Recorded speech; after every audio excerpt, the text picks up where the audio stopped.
Warm greetings to everyone from Sathya Grama, Karnataka, India, and special reverential greetings to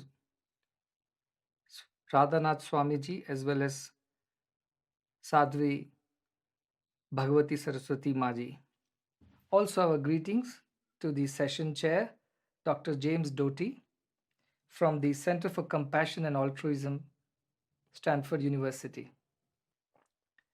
Our special appreciation to Dr. Sundar Kamath and Dr. Sunny Anand for having organized this fifth annual Ideal Village Conference at Stanford in association with our foundation, Sai Global. This conference, which dwells on the idea of sustainability, is perhaps the most relevant conference in the present times. And the idea of sustainability is not new to Indians. The very first mention of such an idea is there in our Upanishads.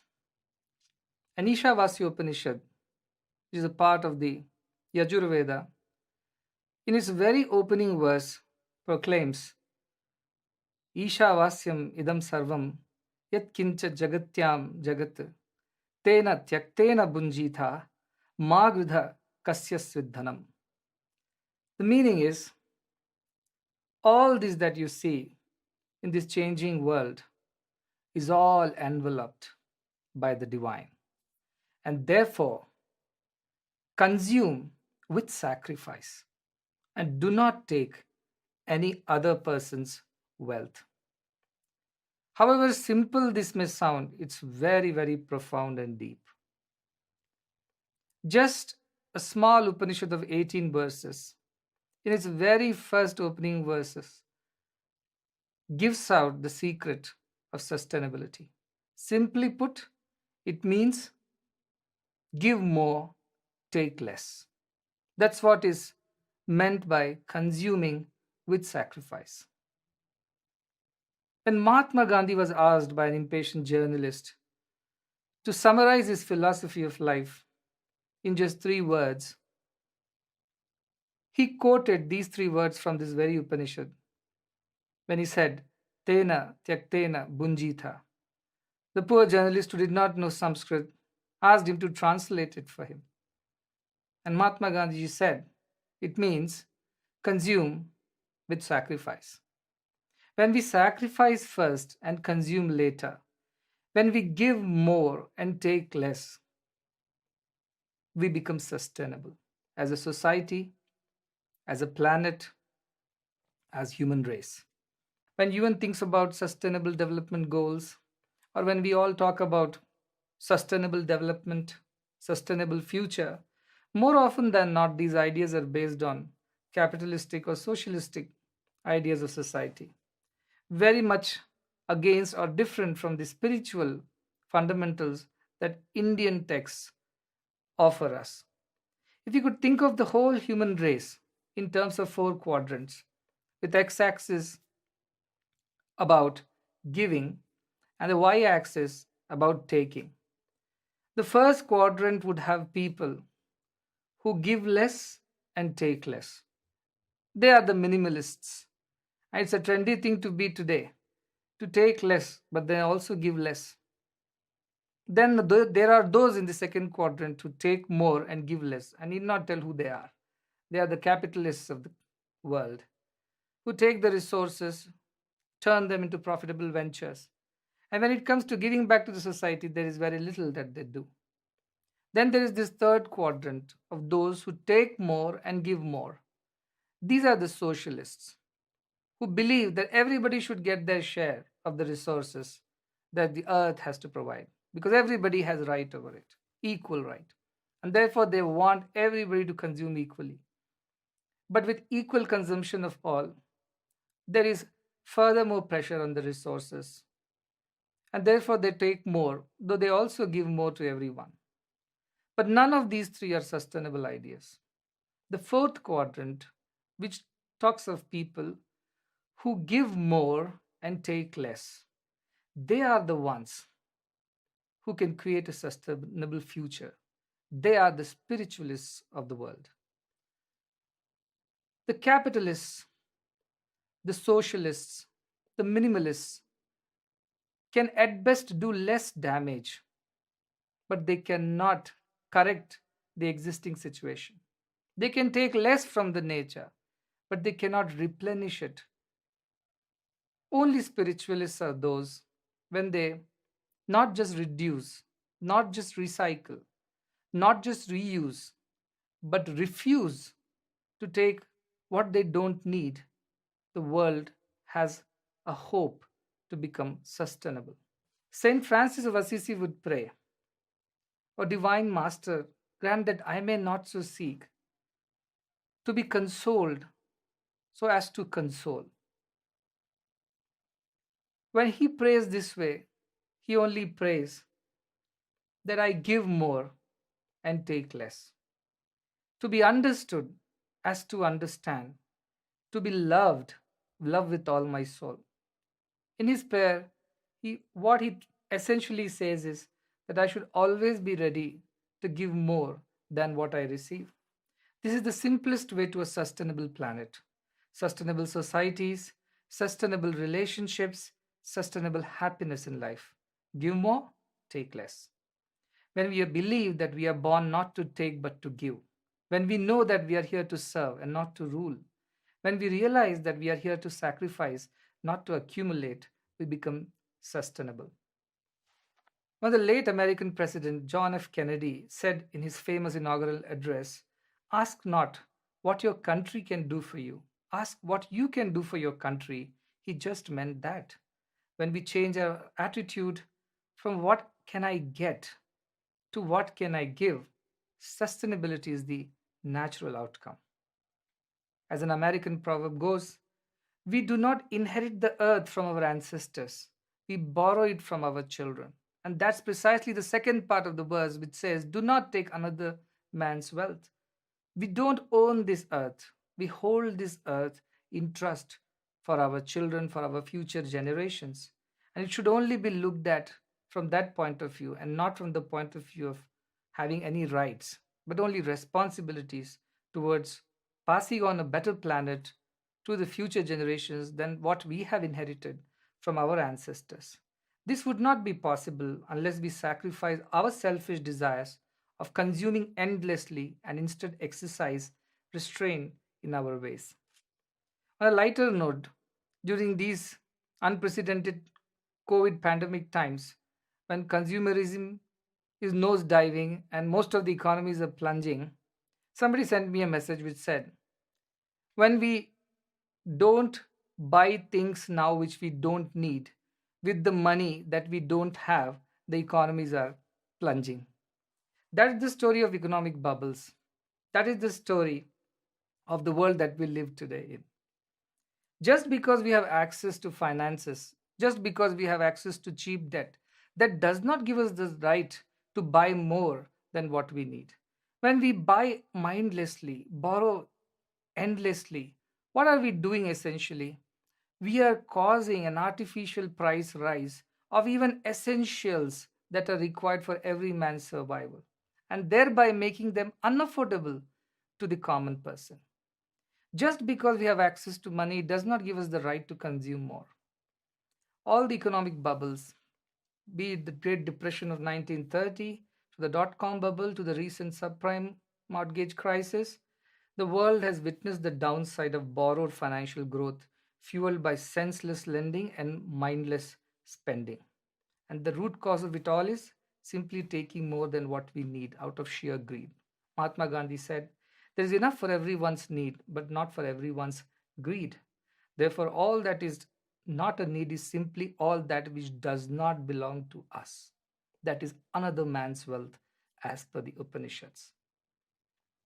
A BBC report by the title How Many People Can Live on This Planet Earth, that by the end of this century, we will have more than 12 billion people, humans, inhabiting this planet Earth.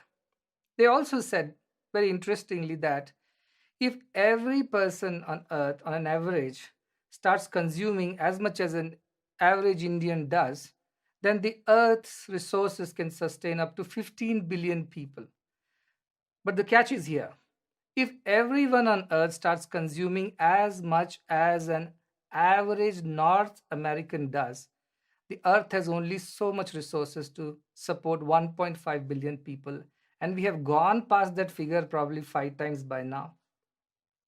Therefore, the only way to sustain the planet, its resources, is to consume less and consume only what is very, very necessary. And just because you have the rights, you have the money, you have the might to take more than what you need, you should not. That's the responsible behavior that is called for in order to create a sustainable future. The monetization of essential commodities, commercialization of essential services have led to an unsustainable world. Today, we trade in futures of food grains without bothering about food for our future. We sell services like education and healthcare and burden the sick and the students alike under burgeoning debts. And US is completely aware of the $1 trillion debt or $1.5 trillion that is there in student debt, causing depression, suicides, and all kinds of other immoral practices in corporates. Is this the way we can create a sustainable future? Definitely not. Therefore, the need is to revisit our past, when the great cultures of this planet, originating in a spiritual outlook of life, respected all life and existence and cared for each other, thereby taking less and giving more. The ancient South African philosophy of Ubuntu, which loosely put means I am because we all are, defines the need for looking at the whole of creation as one interconnected and interdependent entity. Unless we develop this deeper spiritual outlook and shun selfish materialism, sustainable future will remain a distant dream. Let's not forget that this earth has been here for 5 billion years now, and probably it will be another 5 billion years by the time it crashes into the sun of our solar system. So forget about saving the planet Earth, it's not about that. We as a human race in their modern avatar have emerged only probably 200,000 years ago. And if you can think of whole of Earth's life as one full year, humans have appeared 1 minute before the midnight of December 31st. And that says volumes about who needs to be saved. It's not the earth which needs saving, it's the human race which needs saving. And it is in our own favor that we behave responsibility so that we as a human race would survive, so that we as human societies would pass on this legacy to our future generations. And for our sake and for the sake of our future generations whom we owe this planet, we need not merely reduce, reuse, or recycle, but actually refuse to consume more than what we need to. Without the way we lived in our past, firmly rooted in our spiritual togetherness, there is no future, let alone a sustainable future. These are the thoughts that have come from the very ancient texts of most of the world cultures. Take less, give more. That is the secret to sustainability. And on this occasion, when there are so many intellectuals, so many scientists, technologists, educationists, and people from all other walks of life, very eminent people have gathered to deliberate on this idea of sustainability, I want to request them on behalf of us who are there in India. India lives in its villages, said Mahatma Gandhi, way back in 1940s. And it is true till today. While a part of India lives in the cities, there is the other India that lives in villages. Cities have had unprecedented, unbridled, almost mushroom like growth. And all these principles of sustainability have been thrown to winds in the wake of the tremendous pressure to provide for the ever increasing population in the cities. But if India needs to develop as a whole, and I may to some extent be able to generalize it for the rest of the world, where there are developing countries, what we call third world countries, and there are the developed countries. And if you take an average of the whole world, there are a large number of people living in the developing countries akin to the villages in India. So the next phase of growth is about growing these villages, growing these developing countries. And the policies, the principles, the methodologies have to be very different from what has happened in the cities. We cannot afford to repeat these mistakes that we made while developing our cities.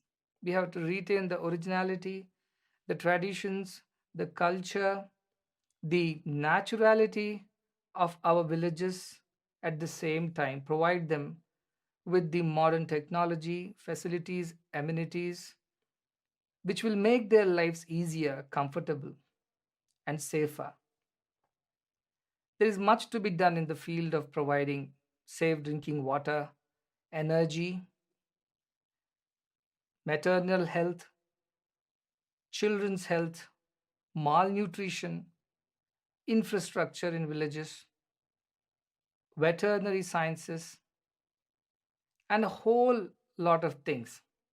But if this time we can learn from our past and depart from the present that are facing, we can build a much more beautiful, a much more sustainable future than we can ever imagine. So I invite you all to draw from these great ancient spiritual ideals of human civilizations, which respected all creation, which believed in the interconnectedness of the entire planet, which was convinced that either we all live together or else we all will die together. Let us depend on these ancient ideas, and therefore, our past alone can create our future, our sustainable future. I'm very honored to be here this way, which is the new normal now, but I'm happy to be here to discuss some of these ideas with all of you, and I look forward to a lasting participation in terms of our efforts to create a sustainable future for the human race. I invite you all to come to India, work with us to help develop our villages and make this world, as they say, a better place, a sustainable place to live in. Once again, gratitude on behalf of our institutions to the organizers as well as all the participants, and to a special uh, acknowledgement to the services of Stanford, who has provided us with this opportunity. I once again thank everyone involved, and I conclude. Thank you very much.